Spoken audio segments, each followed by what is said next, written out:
Good evening there, everybody. What is happening? Hopefully, y'all are having a wonderful day today. So, when it comes down to it, I thought, of course, that I would talk about this sort of video and talk about this subject that I thought would be very particularly interesting.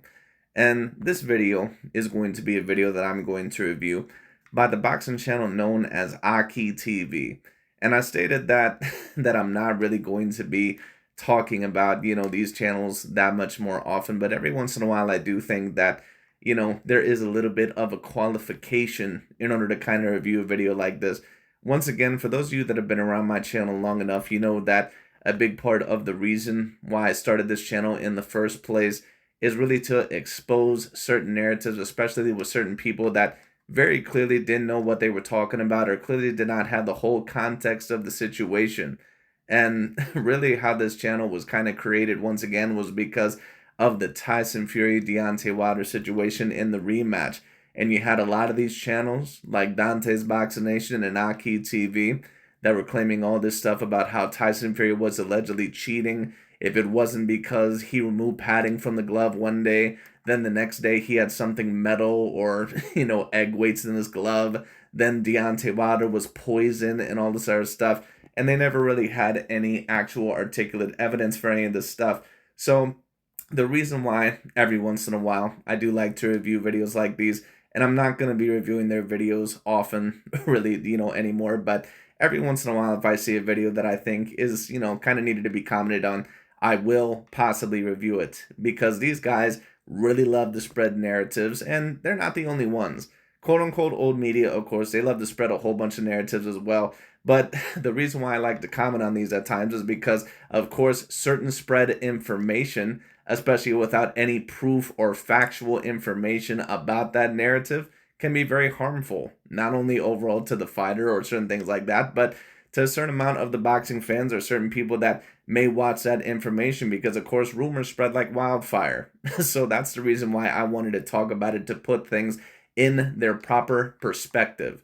Because many people come across an AKHi TV or they come across a Dante's Boxing Nation, and what Dante and AKHi TV do is that they really, of course, target a lot of the minority boxing fan watchers, especially a lot of the Black American boxing fans, and of course they get them in their emotions, where they basically state that, see, this is just another example of racism, and how black people are hated, and how there's so much racism in this country, blah blah blah. And listen, all that, to a degree is somewhat true. There is, of course, a certain amount of, racial things that happen in America, or racism. All that is true, and across the world. All that is fine.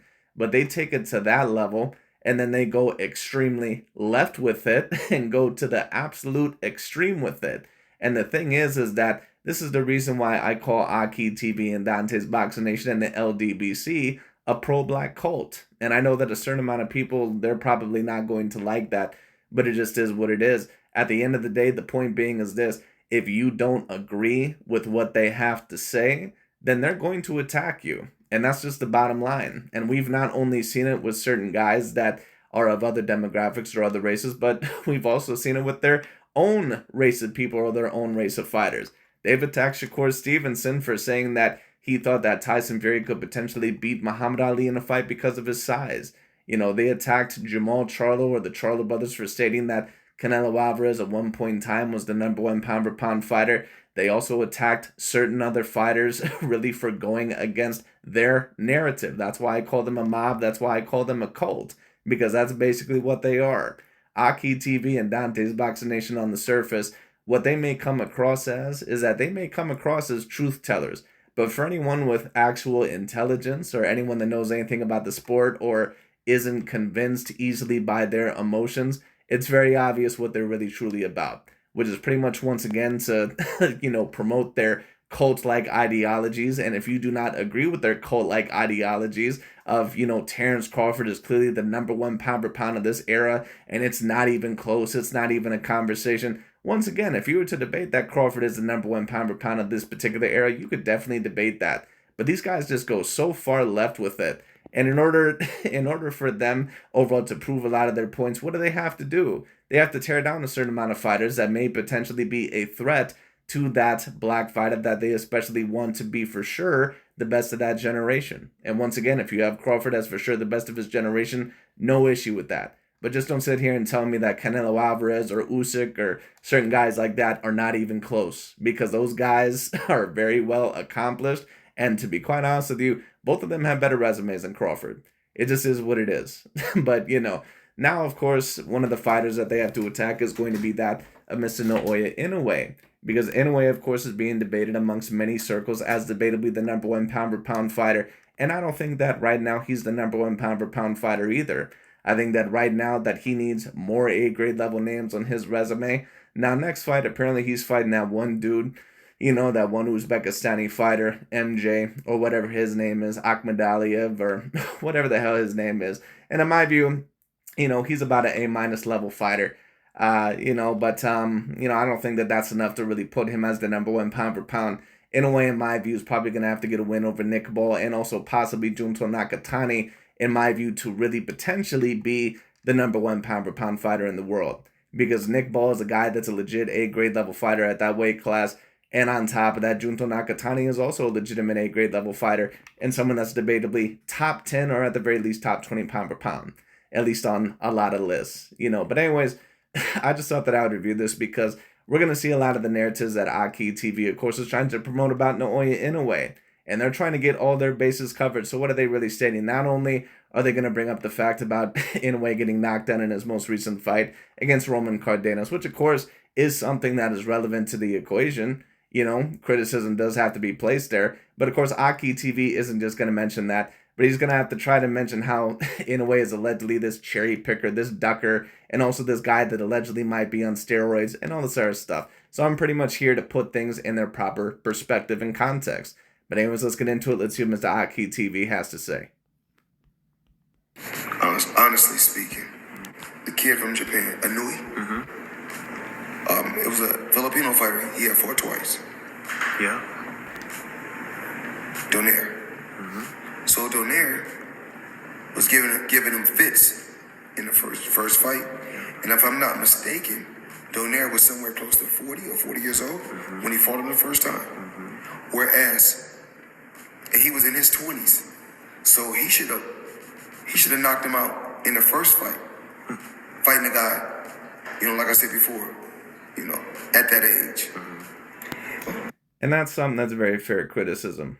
One thing that we must realize if you're going to be quote unquote an analyzer or something like that, we must recognize the difference, or if you're just going to be someone with intellect, to be quite honest with you, we must realize the difference between constructive criticism and someone that's just a hater. Constructive criticism is criticizing somebody and holding them accountable for something that probably should have not happened or something that they could get better at.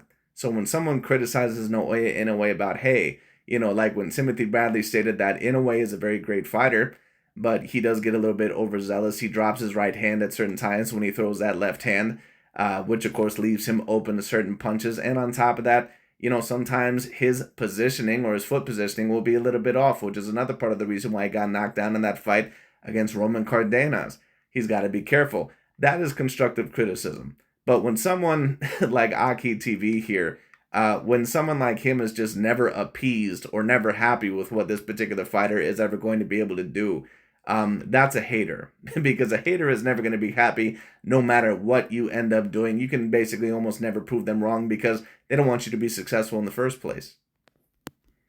What I need Inoue to do is do like we do over here in the U.S. now. And I need him to come fight in the U.S. Random blood and urine testing. I think he's a hell of a fighter. A hell of a fighter. I'm gonna take nothing away from him. Hell of a fighter. And I like him because I see he take a lot of my stuff from my playbook. But it's okay. That's boxing. You're supposed to take from the greats. Floyd Mayweather always got to inject himself into the conversation no matter what ends up happening. That's why a lot of people have a problem with Floyd Mayweather, because they think he's very boisterous. They think he's very arrogant. They think he's very cocky. Listen, at the end of the day, I don't really have a problem with it, because Floyd Mayweather Jr. is someone that is 50-0 in the sport of boxing. He's someone that defeated champion after champion. He defeated some of the greater boxers within boxing history, especially of his time. he was debatably the most skilled fighter that I had ever seen. And on top of that, definitely the most skilled and the most dominant of his era. Many people call him the Michael Jordan of the sport, or someone that, is the greatest boxer of all time. And listen, he deserves all those accolades. So I have no problem with Mayweather being a little bit quote unquote arrogant or very self-confident. I have no problem with it because Mayweather has every right overall to do that. But anyway.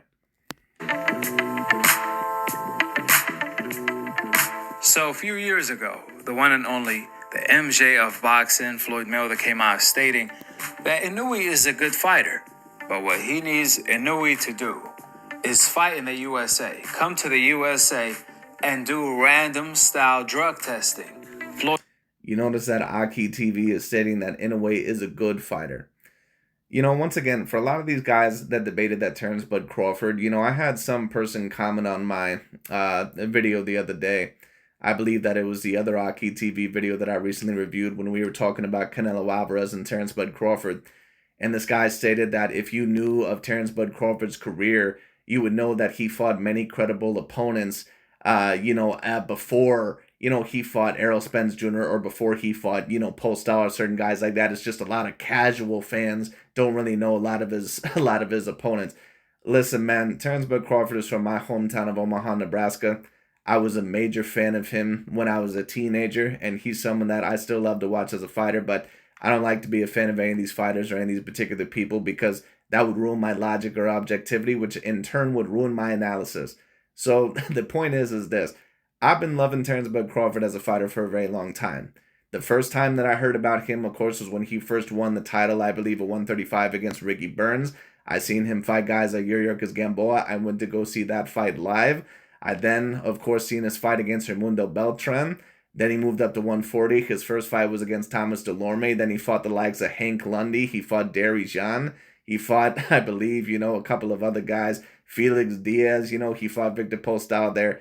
Don't sit here and tell me that a lot of the opponents that Terence Bud Crawford fought were just these super duper elite guys.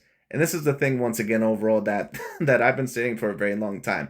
If Crawford was a quote-unquote Caucasian fighter, none of these guys, like AKHi TV or Dante's Boxing Nation, all they would be stating is how Terence Bud Crawford is fighting all these bums. That's all they would be stating, overall before the Errol Spence Jr. fight. That's all they would be talking about.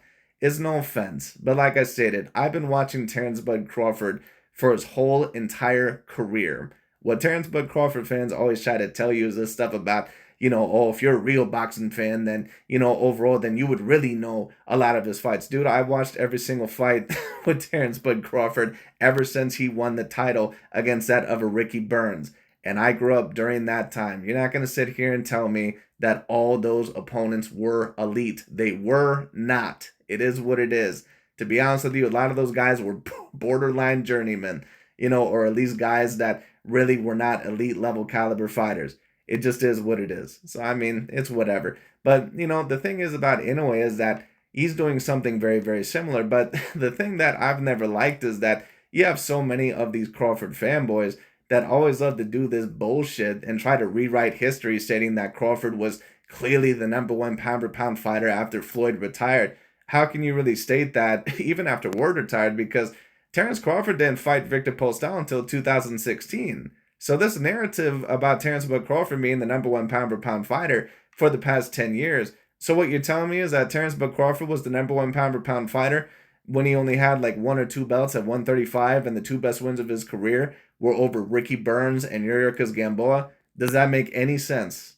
Does that make any sense whatsoever? So I mean, that's just, something's just not adding up. And then on top of that, then he moves up to 140. He beats Victor Postal. I think he has like 2 belts by that time. So that makes him the #1 pound-for-pound fighter. Like, what were all these guys bitching about when Lomachenko, was being ranked up too early on the pound-for-pound list? They stated that he didn't have the resume. Right, so what you're telling me is that Terence Bud Crawford had the resume because he had Gamboa, Ricky Burns, and Victor Postal on his resume? I got you. Emphasized. Oh, and let me not forget all the other killers that Terence Bud Crawford, of course, fought at 140. Let's not forget Derry Jean and Felix Diaz and Thomas Delorme, Joyous and Dongo. Let me not forget all those guys. Those absolute killers of fighters. on the random drug testing as if he suspected Inoue to be on PEDs. He wanted Inoue to prove that he's a clean athlete. Well, right, but here's my thing overall about the quote-unquote PED situation with Inoue.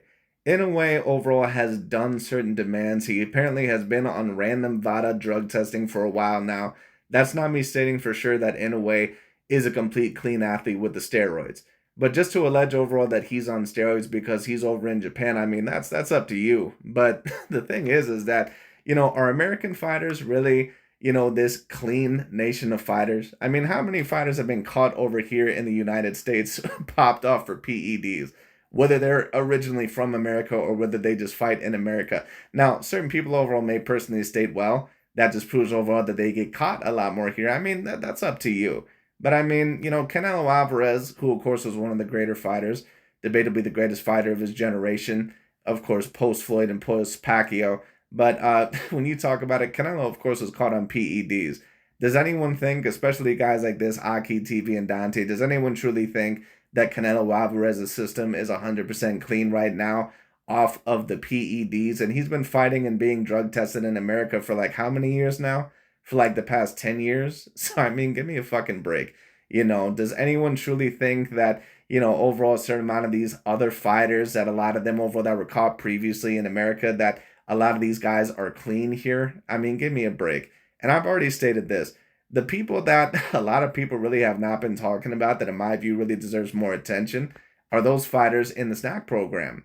Devin Haney, Terence Crawford, Shakur Stevenson, Caleb Plant, Demetrius Andrade, guys who have worked with a PED supplier in Victor Conte, or a guy that was a former PED supplier. They have, interestingly enough, weight gains and bodily changes and, all of a sudden, extra level power, it seems. When it comes down to once they join the snack program. Isn't that very particularly interesting how these guys almost never bring that up? One of Inoue's few fights outside of Japan, the moment Inoue came to the USA, he fought last Saturday night. And when he did, he got dropped by a DoorDash employee. Shout out to Ramos.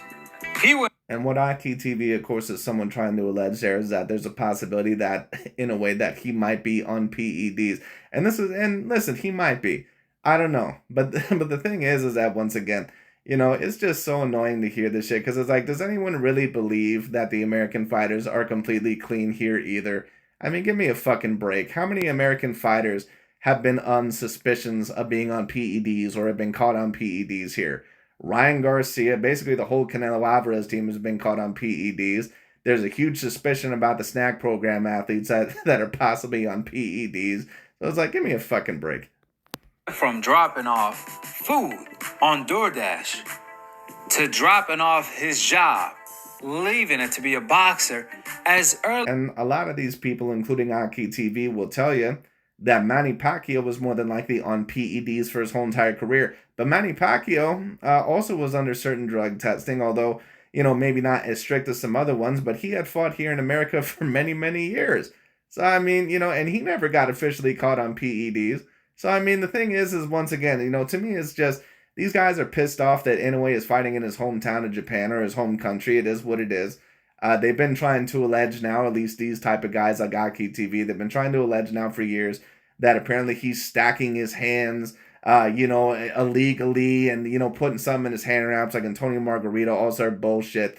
Although his hand wrap technique is legal in 90% of the places in the U.S. as well. So it's like, these people don't know what the fuck they're talking about. But that's why I review these videos every once in a while. Because it's very important overall to put things in their proper context and also with the rules and the regulations of the actual boxing rules. Because AKHi TV doesn't know shit about actual boxing rules. He just states overall whatever his emotions and whatever his narrative needs to be put in play.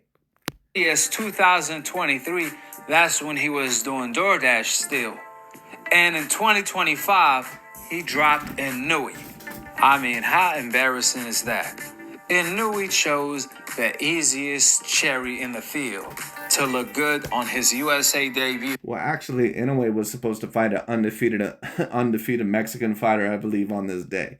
But of course he backed out. The thing was that Inoue's, debut in the US, it wasn't going to be over a super tough opponent. They never do things like that. whenever you talk about someone's debut within that of the US or within that of another country, they never usually do it with a super tough fight. It's not going to happen that way. They end up kind of warming them up, kind of overall to usually see. Now, sometimes it'll happen like that. Sometimes, fighters debut in America, it will be a tough fight. But, I mean, the cases that these guys are always trying to make is that Inoue kind of loses points because he doesn't fight over here in America. Why? Because America is just that much more cleaner than everywhere else. Like, give me a break. Or his second fight, I don't even know if Inoue came to the USA before. But yes, Inoue has come to the USA before actually multiple times, and he's also won titles here. But AKHi TV wouldn't know shit about that because most of the things that he talks about, he doesn't do research on anyway. he did all that cherry picking to still get dropped in the second round. And 2 fights ago, Inoue. Now, AKHi TV now within his past few videos, what you used to notice about AKHi TV and Dante's Boxing Nation is that they actually used to put a little bit more respect on Inoue's name. But ever since he beat Steven Fulton, they've been, and I told people this, as soon as Inoue, if he was going to defeat Fulton, they were going to start to go after him. Because what that meant was that Inoue was going to be debated as the #1 pound-for-pound fighter. I don't think that he's quite there yet either. But AKHi TV and these guys have been attacking Inoue now for a while. Not saying that some of the points that they bring up are not relevant, but they just go way too far with it. Like when they state all this stuff about Inoue cherry picking for his whole entire career. Like, bro, what are you talking about? Inoue's fought every guy in the weight divisions that he's basically needed to. I mean, of course, there was a certain amount of people that wanted the Roman Gonzalez and the Juan Francisco Estrada fights, but it was, pretty much well known from what I remember. If I'm wrong about it, someone correct me, but it was pretty much well known that those guys that they really didn't want much to do with Inoue. So I mean, Inoue pretty much moved up the weight classes. He fought everyone that he needed to. Of course, he eventually fought Donaire, and apparently the rumor was from these LDBC new media channels, like Dante and AKHi TV, they tried to make Inoue look bad, and they said, Inoue, he might duck Steven Fulton. Then the fight ends up happening, and they tried to allege that Inoue, he was complaining about the VADA drug testing, that don't be surprised if he looks different in this fight. Then they tried to allege that he was stacking his gloves and all sort of bullshit, or his hand wraps and all sort of stuff. Then Inoue completely whoops his ass and they get depressed. So now they have to even up the ante a little bit because, now that he whooped someone's ass, that they tried to hype into the top 10 pound per pound, and Steven Fulton, who's someone that was a very good fighter, but wasn't ever top 10 pound per pound in my personal view. More like top 20 pound per pound. Now all of a sudden they have to go 10 more fold on Inoue because now it looks even worse because they never expected Inoue to beat Fulton. Also got dropped in the first or second round. So this is a consistent pattern of Inoue getting dropped against nobodies. It ain't like these fighters are just no names. There are good fighters that are no names that have. Well, let me also state this. The first time that Inoue ever got dropped in his career, it was not against a quote-unquote nobody. It was against Louis Neri. Louis Neri, of course, is a legitimate 2-weight division champion. And on top of that, the only loss that he had before then was against that of a Brandon Figueroa. And keep in mind that Brandon Figueroa, that the biggest win of his career to this day is that of a Louis Neri, from what I can recall. And of course, he beat some other guys like Mark McSile and some other guys like that. But that really was the biggest win of his career before the Steven Fulton fight. And keep in mind that when Brandon Figueroa had lost to Fulton, they were hyping up Fulton as someone who was top 10 pound per pound. That's what Dante and AKHi TV were doing. So Louis Neri is not someone that is just a quote-unquote nobody. He certainly wasn't a nobody when they were trying to hype up their boy Steven Fulton when he beat Brandon Figueroa. Really great amateur background. They medaled in the Olympics. They had some type of medal or even went to the Olympics. But these... Now, why is AKHi TV mentioning the Olympics there? Because he knows that a lot of people are going to mention the point of Terence Crawford getting knocked down by Aegis Velasquez in that fight, or at least it should have been counted as a knockdown. And they can just use the excuse that, oh, he's an Olympian. Give me a fucking break. A lot of these fighters that end up going to the Olympics, they never make shit out of themselves in the pros anyway. That is like such an overrated point to make. People always use that point to pull out of their ass whenever it suits them. But then they'll say, oh, well, the Olympics don't really mean anything, over the next point when it suits them. Please, Aegis Velasquez is a B to C grade level fighter. He's never going to be anything more than that, period. Guys Inoue is getting dropped by are fighters that are journeymen. Louis Neri is not a journeyman. Now, this guy, of course, you can debate as a journeyman. I would state that he's probably a little bit better than a journeyman. But, what I'll state is that, overall, Inoue definitely should have not got knocked down by this guy. But, of course, he got back up and won the fight. Now, Inoue, of course, is going to have to receive a little bit of criticism for getting knocked down in that fight because he was not supposed to. When you're top of the line or debatably number one pound for pound, as many people try to allege that you are, you are gonna have to get criticism, for that performance. You are. But the thing is with AKHi TV is that there's never any criticism. AKHi TV and Dante, what they always love to do is that, they love to state how much double standards there are against black fighters, but then they never overall, once again, want to hold a high standard overall to their favorite black fighters. They never criticize them, really, to be quite honest with you. But then when it comes to that of an Inoue or a Usyk or a Fury or a Lomachenko, all of a sudden, no holds barred. It's nothing but the truth of those guys.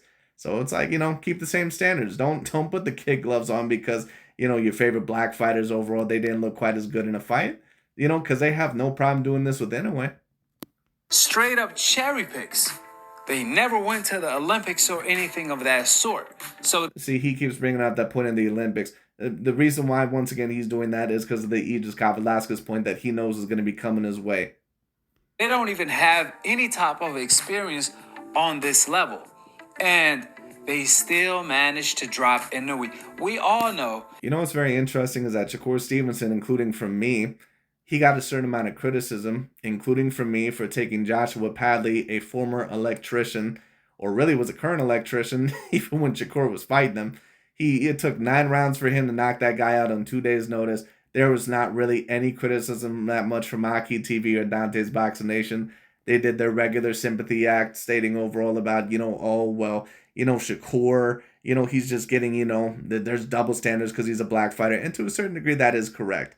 But the thing is that Shakur also is, in certain respects, talked about in the same light as Inoue. But Shakur Stevenson never had a fight that was looked at as 50-50 like Inoue did against Fulton.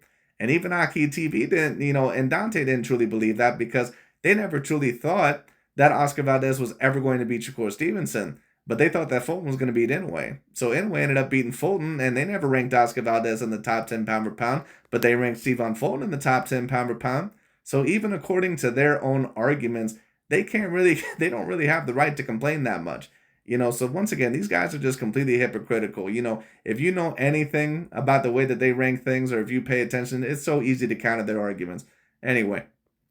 If a fighter on the coincidental list is getting dropped by this level of opposition, DoorDash employees, man, And the points that AKHi TV and Dante tried to make with Joshua Padley recently when Shakur Stevenson ended up beating him, they say that all they do is post about how Joshua Padley has defeated some undefeated, great prospects in Britain. Isn't that interesting? All of a sudden, when it suits them, all of a sudden these British white boys are good fighters. But then when it doesn't suit their narrative anymore, or when it does suit their narrative, they'll just claim that they're bums whenever Canelo fights a very good British fighter or something like that. Like, come on. And keep in mind that Roman Cardenas, within his last 4 fights, he's defeated 2 undefeated fighters. Being dropped off the pound for pound list top 10 yesterday before today. Think about that. Everyone. So what AKHi TV basically just alleged there is that if this was someone on the coincidental list that was getting dropped by a journeyman, they would have been dropped by the top 10 pound for pound list yesterday. So let me ask you this question, AKHi TV. Why was Terence Crawford not dropped from the top 10 pound for pound list when he had a terrible performance against Aegis Velasquez before he knocked him out? Really, to be quite honest with you, that's kind of what this fight was similar to, where Inoue definitely lost a couple of rounds. Crawford also lost a couple of rounds in that fight, also got knocked down in that fight, really. So how come Terence Crawford, not only was he knocked down from the top 10 pound for pound list, he wasn't knocked down from the top 5 or the top 3 pound for pound? How come that happened? Once again, are there double standards against black fighters? Absolutely. Are there instances where black fighters are definitely treated with a more amount of disrespect in the media? Absolutely, no doubt about it. But AKHi TV goes so extreme with it, with shit that he really doesn't know what the fuck he's talking about. Criticized Shakur for fighting an electrician, even though that was outside of his control. Shakur chose. Right, but this was someone out of Inoue's control as well. Now, of course, Shakur was apparently going to fight a better fighter than what Inoue was originally planned to fight anyway. But the thing is that this was not Inoue's first choice. If you would do any research, Inoue was supposed to fight some undefeated Mexican fighter with relative talent. I'm not going to say great talent, but he was supposed to fight that guy. The guy pulled out. The best fighter available who raised his hand to fight him, who was willing to fight him. And that was Floyd Schofield when Zubaida ducked Shakur. But then Floyd Schofield pulled out of the Shakur fight last second, blaming Shakur of supposedly poisoning him.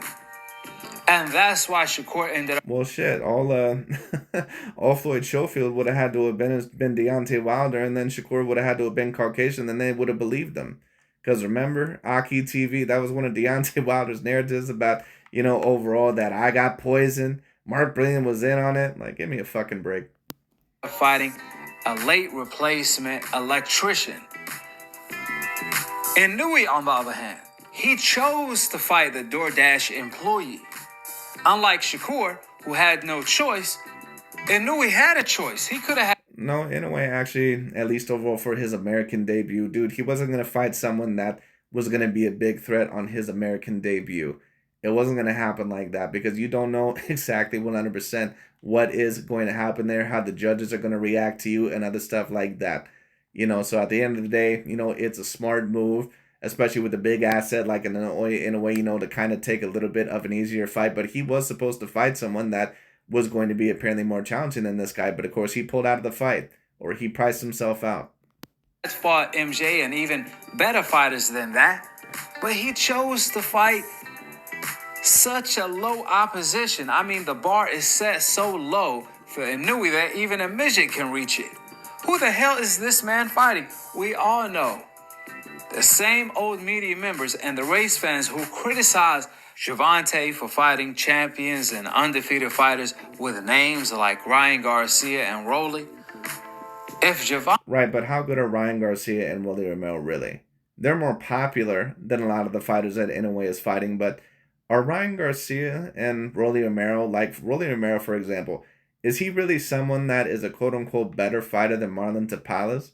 Now, a certain amount of people might think that he is. I don't personally think that he is. Who has Rolly Romero really ever beat to really prove that he's someone that is a legitimate A-grade level fighter? Now, he beat Ryan Garcia, but who really has Ryan Garcia ever truly beat? There's no offense against Ryan Garcia, but Ryan Garcia, other than the Devin Haney performance, where, of course, that was called back, for PEDs, and I'm not stating that, that's 100% of the reason why he looked as good as what he did, but the thing is that other than that, Ryan Garcia hasn't beat anybody in his career, dude. Like, the rest of the fighters in his career have been Oscar Duarte and, Javier Fortuna, who was coming off of, like, a 2-week layoff or something, or coming, into that fight with 2 weeks of training camp or something like that. A Luke Campbell, like, give me a fucking break, So it's like, it's whatever, Gervonta chose to fight. And I've criticized Gervonta Davis quite a lot, but here's the reason why I've criticized Gervonta Davis. And a lot of the criticism that Gervonta Davis is getting is very well warranted. Because whatever you want to state about Naoya Inoue has fought everyone throughout his weight classes. Now, we can state that a lot of those guys are probably not A-grade level fighters or not the most talented level of fighters. I would personally agree with that. But Gervonta Davis has had so many opportunities to possibly try to make certain big fights with certain fighters, and he really hasn't tried to make a lot of big fights a whole lot of the times. Now, he did try to make the fight with Lomachenko last year, but when Lomachenko was looked at his peak, Gervonta Davis really wasn't trying to handle that smoke. It just is what it is. Those are the facts of the situation. When you want to talk about Devin Haney, he wasn't trying to fight Devin Haney. When you want to talk about Shakur Stevenson, he's not trying to get in the ring with Shakur Stevenson, really, or at least hasn't many times in the past. Apparently, overall, he tried to get in the fight with him recently, but Shakur Stevenson, there was something up with the deal. But the point of the matter is that, Gervonta Davis has not really gotten in the ring with a lot of A-grade level fighters. And to be quite honest with you, you can really debate that there's not one A-grade level fighter that he's beat. I would give him maybe Ryan Garcia, maybe Frank Martin. But after Ryan Garcia's most recent loss against Rolly Romero, I certainly don't consider Rolly Romero an A-grade level fighter. So that win is probably going to have to be relooked at. The Fulton win that Inoue got, especially when that was his first fight at 122, He immediately fought the man there that AKHi TV and Dante were claiming were quote unquote that he was going to duck, that Inoue was going to duck. Inoue immediately fought that guy and beat the hell out of him. And these guys still aren't happy. And you had Fulton as a top 10 pound per pound fighter. You guys had him there. And Inoue apparently is a guy that does not deserve top 5 pound per pound acclaim. Like, come on. A freaking DoorDash employee for his U.S. debut? Oh man, he would not hear the end of it. They will criticize him to the day of judgment. Crawford, on the other hand, he fought a champion in Madrimov in his 4th weight class, moving up in weight. And they still criticized him, a fighter with like 300 to 400 amateur fights, and 12 professional fights, who has never fought an A-grade level fighter before. And then he recently got in a fight against Virgil Ortiz and lost probably in worse fashion against Virgil Ortiz than what he did against Terence Crawford. Spare me the bullshit about how Israel Madrimov is just this, killer at the 154-pound weight class. He's a very good fighter. Is he ever going to be someone that's going to be a top 10 level pound per pound fighter? No. Now, don't get it twisted. I'm not stating that that's what AKHi TV or Dante were claiming about Madrimov, but these guys, will just twist anything in order to contort to their narrative. Madrimov is a very solid fighter. He's a very good fighter. He's never going to be anything above an A- to A-grade level fighter, period. He's moving up to fight Canelo 3 divisions one time, pretty much. And they criticize Crawford more than they criticize Inoue for fighting a freaking DoorDash employee. Right, but bro, what are you really complaining about? Because at the end of the day, Inoue has fought everyone that you really wanted him to fight. And then the most recent complaint about the quote-unquote cherry-picking, narrative that AKHi TV wants to promote is that Inoue is ducking MJ Akhmadaliev. That's their new thing in order to make Inoue look bad. Well, Inoue has already stated that he's going to be fighting MJ next, and these dudes still ain't happy. So it's like, what do you want from Inoue, dude?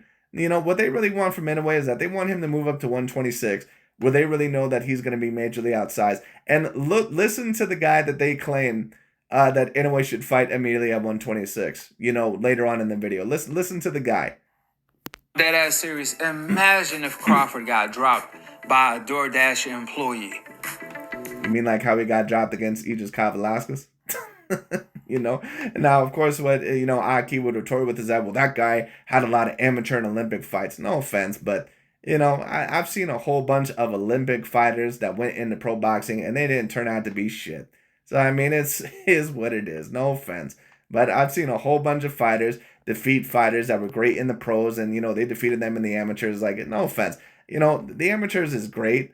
But I mean, it's there's so much shit that ends up happening there. It's are we really going to take that seriously? Come on. Man, you would not see him nowhere near. Forget about the top 3 pound for pound. You will not see him nowhere near the top 15. AKHi just stopped. Terence Crawford fought a whole bunch of bums in his career. Didn't have a super impressive performance over Aegis Kavalauskas. And even ESPN and other certain old media, which I do agree they are biased against black fighters, even they did not rank Terence Crawford out of the top 10 or top 3 pound for pound. Just stop. However, they still have Inoue as number 1 or 2 over Crawford. Which list has Inoue at number 1? There's not one list in the world right now, at least not ESPN or Ring Magazine, that has Inoue at number 1. The fighter they have at number 1 right now is that of an Alexander Usyk, because Usyk right now deserves to be the number 1 pound per pound fighter. And of course what they'll claim is that even that is completely racially motivated. And I'm sure to a degree on some lists that it is, but Usyk right now is the number 1 pound per pound fighter.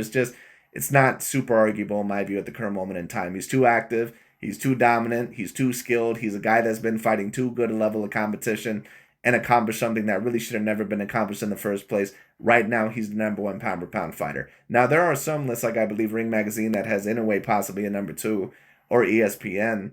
I would not, really put him over Terence Crawford. I would put Crawford over him a little bit. But it's getting to the point to where, it's kind of getting harder to argue by the year.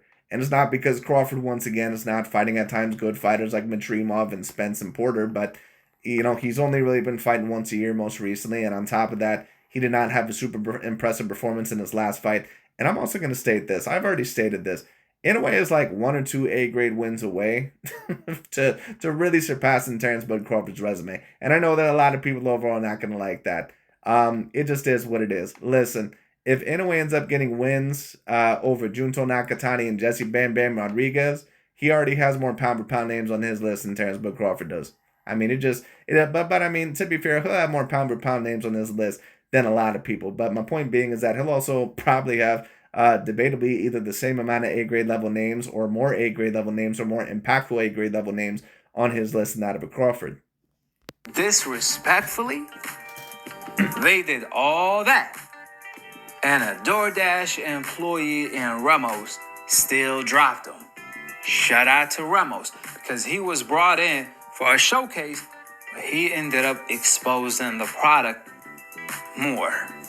He exposed certain faults in Inoue's style. But Ramon, he can fight. He, of course, also is trained by that of a Joel Diaz, who, of course, is a legitimate trainer. Now, in no way am I trying to claim that Inoue should have got knocked down by that guy or that Inoue should have had as much trouble against that guy as what he did.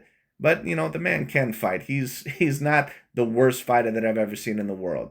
You know, but what I'll personally state is this, is that Inoue definitely deserves a certain amount of criticism for that fight. But just to go like to this extreme of a level to claim like Inoue should be out of the top 5 pound for pound, like that's just ridiculous. Already seeing signs of this. Inoue is without a doubt a good, you can say even great, but we haven't seen that side yet. He hasn't been tested yet. Right, but didn't you say that Steven Fulton was a great fighter? You know, these are the same guys that claim that Inoue was going to duck Steven Fulton and that was going to be the biggest test of Inoue's career. Inoue ends up completely dominating and beating the shit out of Steven Fulton. It was at his 4th weight class, and apparently Inoue has never been tested in his career. Right. See him become undisputed. And you had Steven Fulton as a top 10 pound for pound fighter. Right. At 126. A real division that actually has some talent. Unlike the previous divisions that had no talent at all when Inoue unified the divisions. Outside of the Fulton fight, Inoue's resume is really weak. I mean... Well, I don't completely disagree with that. It was also the same thing with Terence Bud Crawford. Outside of his names, before he got in the welterweight division and fought Porter and Spence, I mean, he really didn't have much else on his resume other than Gamboa and Postal. Just is what it is. But yet, according to them, Crawford was the number 1 pound for pound fighter for the past 10 years. Let them tell it. But, you know, the A-grade level wins in Inoue's career, definitely Steven Fulton. I would debatably give him Mark DePalas as well. Because if you're going to be one of these guys claiming that MJ Akhmadaliev is someone that's a legit A-grade level fighter or super talented, you know, this guy that allegedly Inoue's been ducking, you know, DePalas ended up beating him. Let's not forget that. A 40 years old Donaire gave him a life and death fight in the first fight. Right, and then in the rematch, he ended up knocking him out in 2 rounds. So, I mean, how much is that really worth, really? It's very obvious that Inoue that he underestimated Donaire's ability within that first fight and his durability. He fought him in the second fight, completely had adjusted, and knocked him out within 2 rounds. So, I mean, you know, why don't we talk more about how Terence Bud Crawford, how he had a life and death fight with an Israel Madrimov, someone that had 12 total pro fights, and someone that had never fought an A-grade level fighter before. Why don't we talk about that one? And like Floyd said, he got to be random drug tested and fight in the USA more often because let's see what he's made. So what AKHi TV basically is stating there is that I'm never going to put him on the same level as other all-time greats unless he comes here to fight in the US. And it's not really going to matter anyway, because Inoue can do whatever he can do whatever they want him to allegedly kowtow to. They're never going to claim overall that, you know, overall he's as great as certain other, you know, black fighters that they really want to promote. And that's really what their main end goal is to make sure that guys like Inoue or Usyk or Canelo are never looked at as on an all-time great level. That's why even with Usyk, who's very clearly an all-time great level fighter, AKHi makes all these stupid barometers as to why Usyk can't be all-time great. Well, how do we know that Usyk is really all-time great if Evander Holyfield would have ended up dominating Alexander Usyk? How do we know? Like, all this stupid fucking shit. AKHi TV, once again, you know, he comes across once again for certain people that don't really have a brain overall that watch his channel overall as a quote-unquote truth teller. He's not at all. He's a bullshit artist. Anyway. In Japan, they can get away with anything and everything. I mean... What's your evidence for that, sir? We've seen Ryan get exposed. He went from looking like Superman against Devin Haney and losing to the... Right, was Ryan Garcia fighting in Japan? Or was he fighting here in America? Worst skillful fighter, technical fighter in boxing, in Rolly. All because he was off PEDs. So, that show... And this is just my personal view. I don't think that Ryan Garcia mainly lost that fight because of PEDs.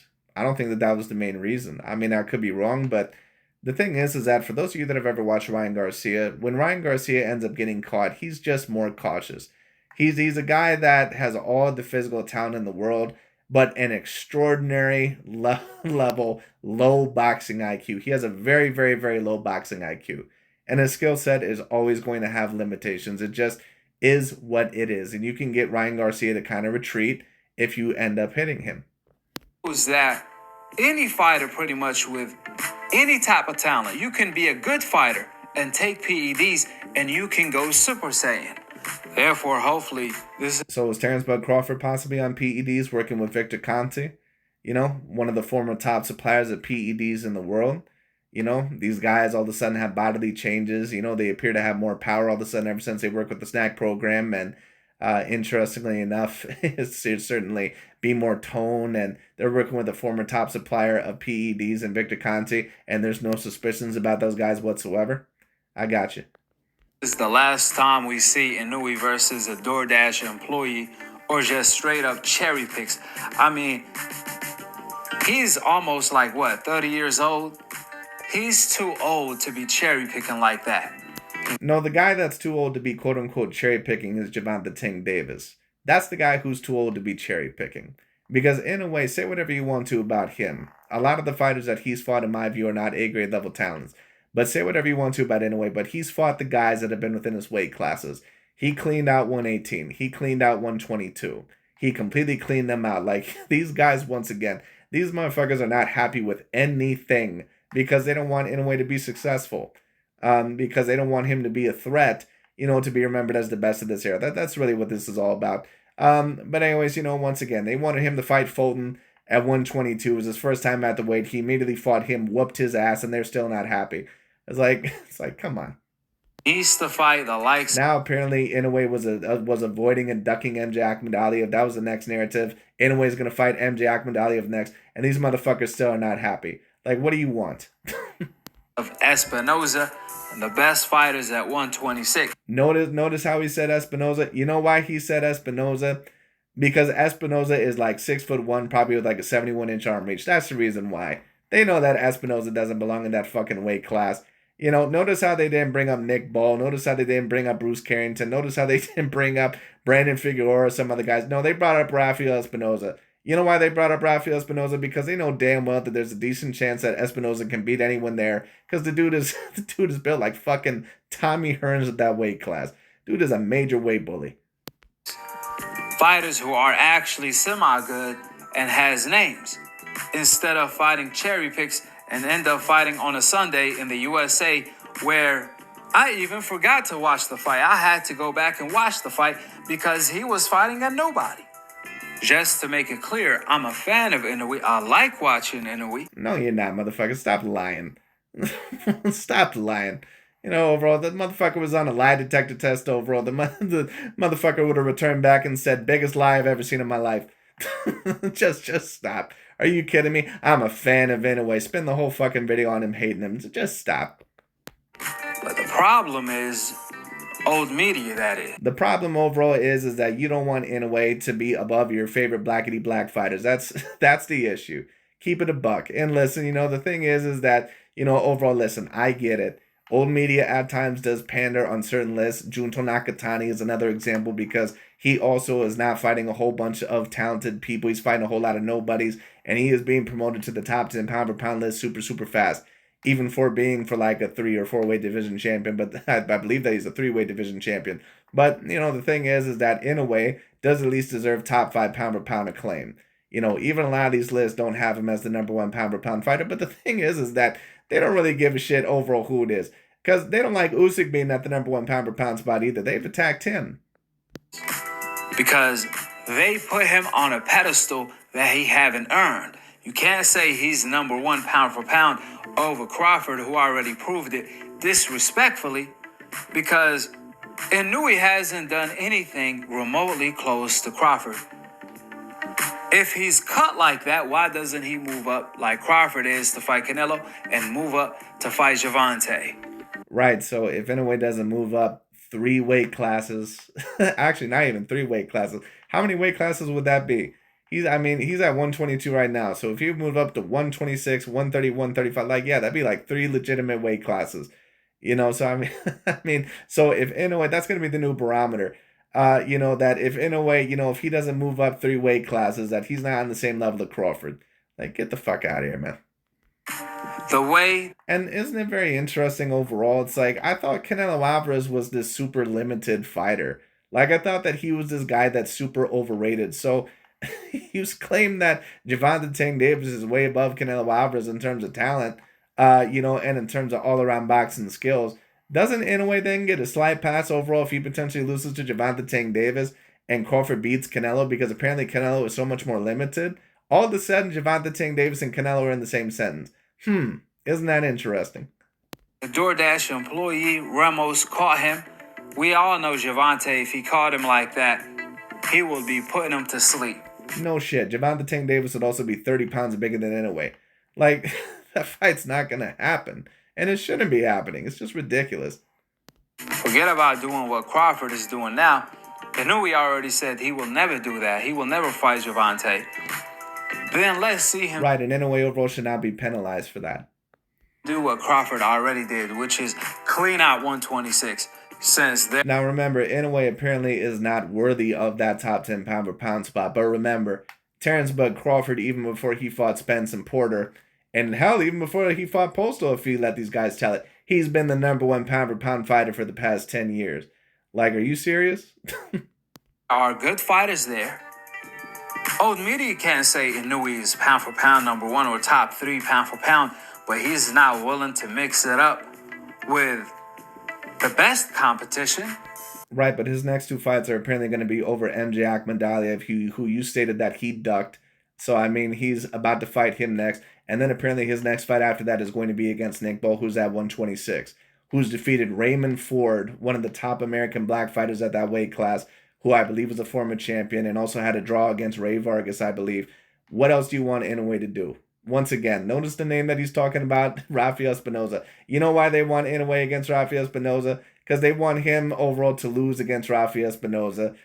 You know, overall, and a guy that's 6'1" in that weight class doesn't even belong there. And they want to just claim that, you know, Inoue, that if he loses, because they believe that Espinoza has a great chance to defeat Inoue, they're just going to claim that Inoue was overrated this whole entire time if he loses to Espinoza, someone who's a decent amount bigger than him, who's probably bigger than Inoue, than Canelo is bigger than Terence Bud Crawford, by the way. Because Canelo, I mean, he's a guy that, yeah, he's about 185, and Crawford, you know, at his best weight is probably at about 160, 165.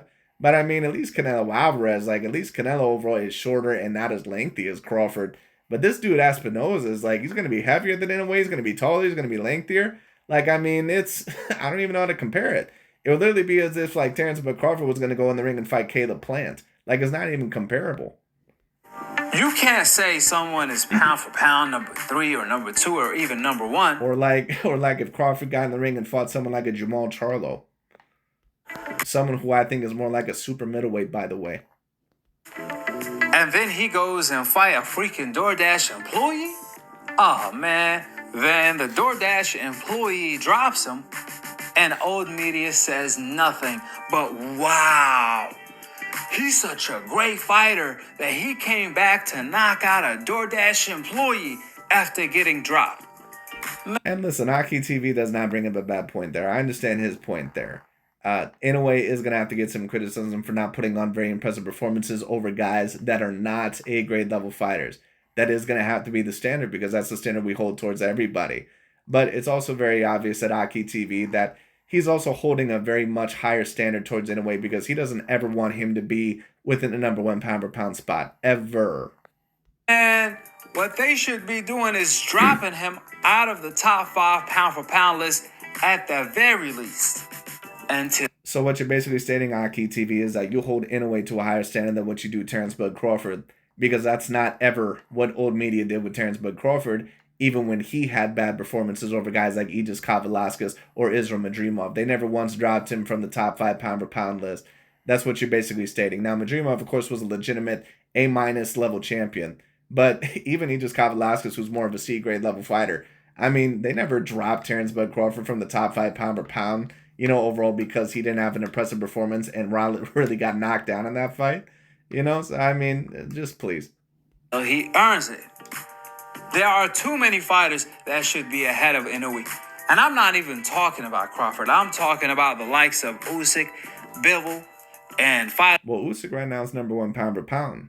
And Usyk is also above your boy Terence Bud Crawford. But of course, you're not going to be talking about that much overall because you hate that Usyk right now is being ranked above Crawford. Let's keep it a buck. It's like that. Just like Floyd Mayweather, Usyk, Bivol, Beterbiev, and even Inoue himself said, Crawford is the number 1 pound for pound. Well, Inoue recently has stated that he believes he's above Usyk and Terence Bud Crawford. Let's also keep in mind that Terence Bud Crawford has stated that he believes that Usyk can also easily be the number 1 pound per pound fighter, but you're never going to hear these guys bring up those points. For a reason. Inoue's last performance just proved that even further, something we already knew anyways. We all know Crawford would have been crowned as the pound for pound number 1 undisputed king for the past decade since Floyd retired if he didn't have the complexion for the neglection. That being said, no, he wouldn't have, because he wasn't finding the right names. But anyways, that pretty much is about it for today. This dude overall is so bitter. But anyways, that pretty much is about it. But this dude overall claiming overall, I'm actually a fan of it. No, you're not, motherfucker. Stop lying. People always love, that's like the go-to for haters. They always love to say the shit about, like, I love this guy, that I'm a fan of this guy, but let me just shit all over this guy real quick, because I got to cover up that I actually hate this dude. Like, get the fuck out of here. But anyways, that pretty much is about it for today. I just thought that I would talk about that because these are the things overall that they're trying to go towards. So you got to be very careful with these LDBC new media channels. They're not truth tellers. Really, to be quite honest with you, most boxing channels are not truth tellers to begin with. To be honest with you, most even professional boxers don't even know what the fuck they're talking about in terms of analyzations. But I mean, the thing is, is overall that especially these guys, man, oof, you got to really watch out for these guys. Because all these guys are over-emotional politicians. That's all they are. But anyways, that pretty much is about it. Thank you all so much for watching. I'll talk to you all later.